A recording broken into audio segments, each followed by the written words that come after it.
मित्रांनो, म्हाडाच्या first come first serve या योजनेअंतर्गत पुण्यात भरपूर घरांची सोडत निघालेली आहे. याच्यामध्ये डॉक्युमेंट काय लागणार आणि त्याची प्रोसेस काय असणार याच्याबद्दलची बेसिक माहिती आपण आधीच्या व्हिडिओमध्ये दिलेली आहे. तो देखील व्हिडिओ बघून घ्या. त्याच्यानुसार कुठले कुठले डॉक्युमेंट रेडी करायचे, त्याची तारखा काय असणार, काय काळजी घ्यायची फॉर्म भरताना, याच्याबद्दल आपण थोडक्यात आधी सांगितलेलं आहे. आजच्या व्हिडिओमध्ये आपण कव्हर करणार आहोत हा फॉर्म लॉग इन करण्यापासून पेमेंट करण्यापर्यंत आणि स्कीम सिलेक्ट करण्यापर्यंत प्रॉपरली कसा भरायचा, स्टेप बाय स्टेप कुठल्या पॉईंटला तुमच्या चुका होणार नाही त्याची काळजी घ्यायची, हे सर्व आपण या व्हिडिओमध्ये सांगणार आहोत. चला तर मग लगेच व्हिडिओला सुरुवात करूया. नमस्कार, मी रोहन. स्वागत आहे आपल्या पूर्ण व्हिडिओमध्ये. फर्स्ट कम फर्स्ट सर्व या योजनेसाठी म्हाडाची नवीन वेबसाईट आलेली आहे. bookmyhome.mada.gov.in या नावाची नवीन वेबसाईट म्हाडाकडून लॉन्च केलेली आहे. त्या वेबसाईटची लिंक तुम्हाला डिस्क्रिप्शनमध्ये मिळून जाईल. त्याला तुम्ही क्लिक करून ओपन करू शकता. ओपन केल्यानंतर इंटरफेस काहीसा असा आहे, जो आधीच्या वेबसाईटच्या बऱ्यापैकी सेम आहे. त्याच्यामध्ये देखील असंच एक बॅकग्राऊंडला इमेज होती, सेंटरला ॲप्लाय करण्यासाठी ऑप्शन होता. आता फक्त थोडी नावं चेंज झालेत, बुक नाव आणि व्ह्यू स्कीम असे ऑप्शन आहे. तुम्ही ते व्ह्यू स्कीमला क्लिक केलं तर पुढे पुणे ऑप्शन एकच दिसेल. सध्या पुण्यासाठी एकच ऑप्शन चालू आहे. जर तुम्ही पुण्याला क्लिक केलं तर पुढे सर्व स्कीमची माहिती येणार आहे. इथे एक महत्त्वाचा पॉईंट आहे, याची तारीख आहे 15 एप्रिल 2025 पासून सुरू झाली आहे, परंतु एंडिंग तारीख 15 एप्रिल 2026 आहे. म्हणजे तब्बल 1 वर्षाचा कालावधी आहे. हा का ठेवण्यात आला आहे? कारण ही लॉटरी सिस्टीम नसून फर्स्ट कम फर्स्ट सर्व या बेसवर आहे. म्हणजेच जो आधी येईल त्याला हे घर मिळणार. त्यामुळे याची मुदत कंप्लीट 1 वर्षाची ठेवली आहे, परंतु 1 वर्षभर लागणार नाही. त्याच्या आधीच तुम्ही सर्व घरं बुक करू शकता. जर तुमच्या डॉक्युमेंट रेडी असेल तर डॉक्युमेंट तुमचे क्लिअर असेल तर तुमच्या नावावर लगेच घर होऊ शकतं. कारण याला कुठली लॉटरीची मर्यादा नाही आहे किंवा सोडतीची गरज नाही आहे. तुमच्या नावावर जर क्लिअर असेल डॉक्युमेंट तर लगेच तुमच्या नावावर घर मिळणार. तर आता हे बुकिंग करण्यासाठी तुम्हाला बुक नाव या बटनावर क्लिक करायचं आहे. बुक नाव या बटनावर क्लिक केल्यानंतर तुम्ही डायरेक्टली साईन अप या पेजला जाणार. तिथे तुम्हाला तुमचा पॅन नंबर टाकणं गरजेचं आहे. पॅन नंबर आणि कॅप्चा टाकून झाल्यानंतर व्हेरीफाय या बटनावर क्लिक करा. व्हेरीफाय झाल्यानंतर या ठिकाणी तुम्हाला तुमचं नाव येईल. पॅन कार्डला जे आहे ते तुमचंच नाव आहे का खात्री करून घ्या. त्यानंतर खाली मेल आय डी आणि मोबाईल नंबर असे 2 बॉक्स आहेत. तुमचा चालू मेल आय डी आणि चालू मोबाईल नंबर दोन्ही महत्त्वाचे आहेत, कारण दोन्हीवर देखील OTP येणार आहे. हे दोन्ही प्रॉपरली मेन्शन करा. आणि पासवर्ड खाली तयार करायचा ऑप्शन आहे, ज्याच्यामध्ये 2 वेळा पासवर्ड एंटर करायचा आहे. आधी पासवर्ड टाका आणि कन्फर्म पासवर्ड सेम असे दोन्ही पासवर्ड टाका आणि नेक्स्ट करा. पुढील पेजवर तुम्हाला OTP विचारला आहे, ज्याच्यामध्ये मोबाईलचा OTP आणि मेलचा OTP दोन्ही OTP वेगळे असणार आहे, लक्षात घ्या. कारण दोन्ही मोबाईल नंबर आणि मेल आय डी व्हेरीफाय होणं गरजेचं आहे. दोन्ही OTP इथे व्यवस्थित टाका आणि प्रोसीड बटनावर क्लिक करा. प्रोसीड बटनावर क्लिक केल्यानंतर डायरेक्टली तुम्हाला आधारच्या कन्सेंट पेजला घेऊन जाईल, ज्याच्यामध्ये आधारचं तुम्हाला कन्सेंट द्यायचं आहे, ज्याला टिकमार्क करून तुम्हाला नेक्स्ट करायचं आहे. ज्याच्यामध्ये आधार अपलोड असा ऑप्शन येईल, परंतु आधार अपलोड करायची गरज नाही. ते डायरेक्टली मेरी पहचान म्हणजे डिजिलॉकरच्या पेजला घेऊन जाणार आहे. ज्याची तुम्हाला आधार कार्ड नंबर आणि कॅप्चा टाकून झाल्यानंतर व्हेरीफाय केलं तर तुम्हाला OTP येईल तुमच्या रजिस्टर्ड नंबरवर. तो OTP ते मेन्शन करून कंटिन्यू या बटनावर क्लिक करायचं आहे. कंटिन्यू केल्यानंतर आधारचा तुमचा डेटा व्हेरीफाय होईल. नंतर पुढे डिजिलॉकर तुमचा एक पिन विचारला आहे, जो तुम्ही आधी कुठे तयार केला असेल डिजिलॉकरला तर तो पिन टाकायचा आहे. माहीत नसेल तर फॉरगॉट पिन ऑप्शन आहे, फॉरगॉट पिनला क्लिक करून डेट ऑफ बर्थ टाकून नवीन पिन तयार करायचा आहे. जर पिन तुम्ही इथे टाकला आणि व्हेरीफाय केलं तर तुमचा डेटा ओपन होईल, ज्याच्यामध्ये तुम्ही आधारची कुठली कुठली माहिती या वेबसाईटला देणार आहात त्याच्याबद्दल माहिती आहे. ते सगळं ओके असेलच, त्याला तुम्ही काही करू शकत नाही. ते सगळं बघून घ्या आणि खाली अलाव या बटनावर क्लिक करा. पुढे एक 5 ते 10 सेकंदाचा वेळ जाईल.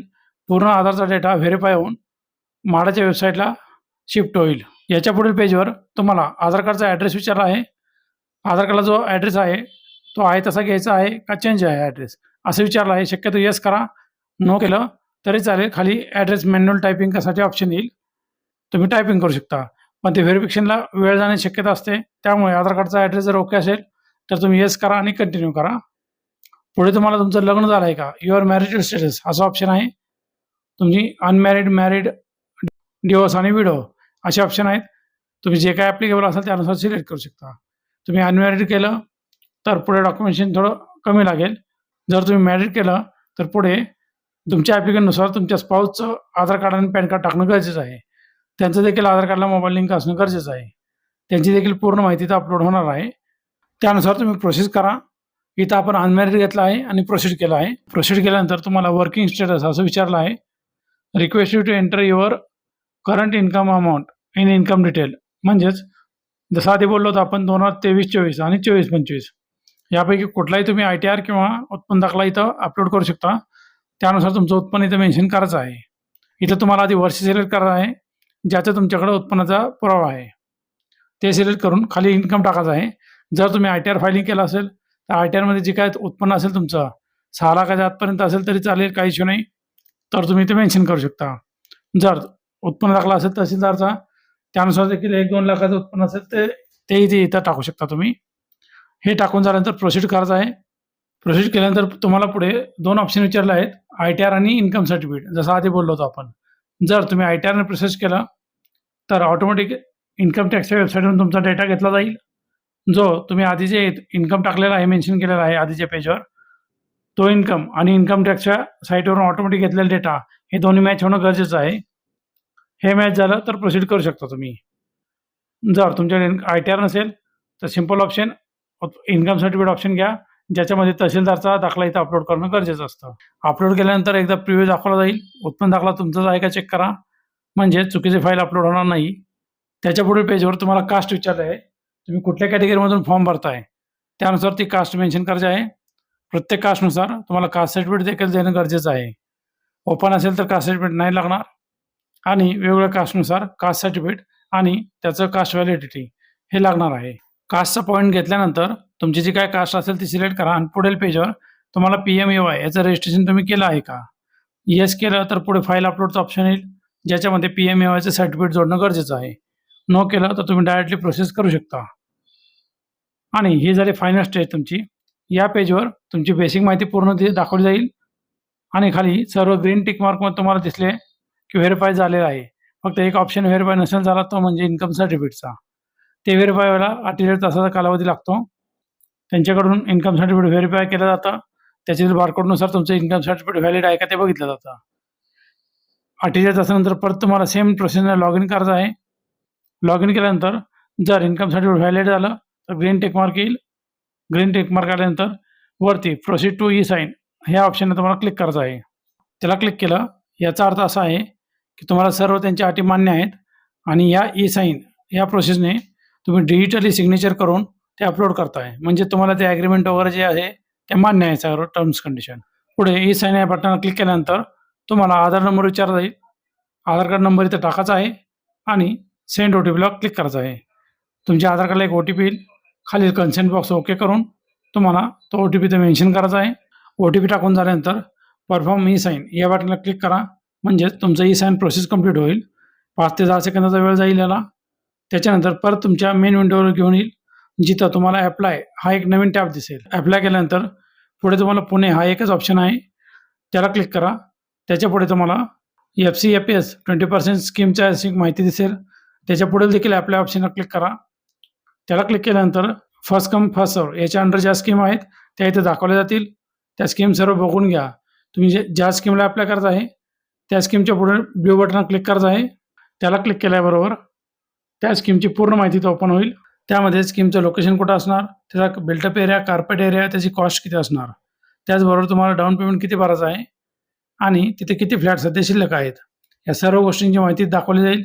खाली त्या साईटचे फोटो, गुगल लोकेशन या सर्व गोष्टींची माहिती असेल, सर्व बघून घ्या. जर त्या स्कीमला तुम्हाला अप्लाय करायचं असेल तर वरती ॲप्लाय या बटनला क्लिक करा. ॲप्लाय बटनला क्लिक केल्याबरोबर पुढील पेजवर तुम्हाला थोडी माहिती विचारली आहे, ज्याच्यामध्ये सिलेक्ट एजन्सी म्हणजे तुम्ही स्वतः अप्लाय करताय का कुठल्या एजंटमार्फत करताय. स्वतः असेल तर सेल्फ करा. त्यानंतर तुमच्या किंवा तुमच्या जोडीदाराच्या नावावर महानगरपालिकेच्या अंडर कुठलं एखादं घर आहे का, तुम्हाला ते नो करणं कंपल्सरी आहे. येस केलं तर तुम्ही स्कीममध्ये बसत नाही. पुढे लगेच एक ऑप्शन ओपन होईल, त्याला देखील नोच करा तुम्ही. आणि खाली रिफंड टू बँक म्हणून एक बँक डिटेल ऑप्शन आहे, ज्याच्यामध्ये तुम्हाला तुमच्या बँकनुसार तुमचं नाव जे असेल त्याच्या पुढे अकाउंट नंबर 2 वेळेस टाकायचा आहे आणि IFSC कोड. या सर्व गोष्टी टाकल्यानंतर खाली अपलोड एक ऑप्शन आहे, ज्याच्यामध्ये तुमचं बँकचं पासबुक किंवा चेकबुक प्रॉपरली अपलोड करायचं आहे. ते अपलोड झाल्यानंतर खाली नॉमिनी डिटेल आहे. हा ऑप्शन का ठेवलेला आहे तर इन केस तुम्ही फॉर्म भरला, दुर्दैवानं तुमचं काही बरं वाईट झालं तर ह्या फॉर्मचा दावेदार कोण असणार, त्यासाठी हे नॉमिनी ऑप्शन आहे. इन केस तशी वेळच आली तर ह्या नॉमिनीच्या बेसवरच पुढील प्रोसेस होईल आणि तो फ्लॅट त्या नॉमिनीला मिळणार. त्यामुळे हा नॉमिनी ऑप्शन प्रॉपरली भरून घ्या तुमच्या सोयीनुसार. आई वडील भाऊ तुमची बायको मुलं यांची नावं इथे टाकू शकता. त्यांचं नाव, त्यांचा रिलेशन, त्यांचा mobile number, mail I D या सर्व गोष्टी प्रॉपरली टाकून सबमिट या बटनावर क्लिक करा. हे सर्व भरून झाल्यानंतर पुढे congratulation your application has been submitted successfully असा एक मेसेज दिसेल आणि खाली पे EMD म्हणजे तुमचं जे काही अनामत रक्कम आहे डिपॉझिट ते भरण्यासाठी एक ऑप्शन दिलेला आहे. त्याला ऑप्शनला तुम्हाला क्लिक करायचं आहे. त्यावर क्लिक केल्याबरोबर पेमेंटच्या पेजला ते घेऊन जाईल, ज्याच्यामध्ये तुम्हाला पेमेंटचे वेगवेगळे गेटवे दिसतील, ज्याच्यामध्ये credit card, debit card, UPI, net banking, IMPS असे वेगवेगळे ऑप्शन आहेत. तुमच्या सोयीनुसार ऑप्शन घ्या. जसं आधी बोललो होतो, प्रत्येक ऑप्शननुसार त्यांचा सर्व्हिस चार्ज वेगळा आहे. सर्वात कमी चार्ज हा UPIला आहे. जर तुम्ही फोनपेने सुटेबल असाल तर फोनपेने पेमेंट करा, कमी चार्ज लागेल. क्रेडिट कार्ड देखील वापरू शकता. अंदाजे 2% क्रेडिट कार्डला चार्ज लागतो. पेमेंट झाल्यानंतर तुम्हाला त्याची रिसीट मिळणार आहे. रिसीट तुम्हाला जपून ठेवणं गरजेचं आहे. रिसीटसोबत ॲक्नॉलेजमेंट रिसीट म्हणून एक दुसरं एक ऑप्शन आहे. एक पेमेंटचा रिसीट आहे आणि ॲक्नॉलेजमेंट रिसीट असे 2 ऑप्शन आहेत. दोन्हीच्या प्रिंटआउट काढून ठेवा. ही झाली पूर्ण प्रोसेस. याच्यानंतर तुम्हाला मेल किंवा SMS येईल. जर तुमचा नंबर लागलेला असेल फर्स्ट कम फर्स्ट सर्व्हमध्ये तर त्याबद्दल तुम्हाला मेल येईल आणि मेसेज देखील येईल. त्यानुसार तुम्ही म्हाडा ऑफिसला व्हिजिट करून पुढील प्रोसेस सुरू करू शकता, ज्याच्यामध्ये तुमचं डाऊन पेमेंट भरणं आणि स्टेप बाय स्टेप त्याची जी काय अमाऊंट असेल ती भरणं या सर्व गोष्टी त्याच्यामध्ये समाविष्ट आहेत. तर आशा करतो तुम्हाला ही माहिती पूर्ण समजली असेल की यानुसार ज्यांना म्हाडामध्ये आत्ता घर घ्यायची गरज आहे त्यांनी अत्यल्प दरामध्ये घरं घेऊ शकता. मार्केट रेटपेक्षा 50% प्राईस नक्कीच कमी आहे घरांची. त्यामुळे वेळ न घालवता लवकरात लवकर याचा लाभ घ्या तुम्ही. आणि महत्त्वाचं म्हणजे आपले चॅनल तुम्ही अजून सबस्क्राईब नसेल केला तर लगेच सबस्क्राईब करा, म्हणजेच असे नवीन व्हिडिओ तुमच्याजवळ सर्वात आधी पोहोचतील. जय हिंद, जय महाराष्ट्र.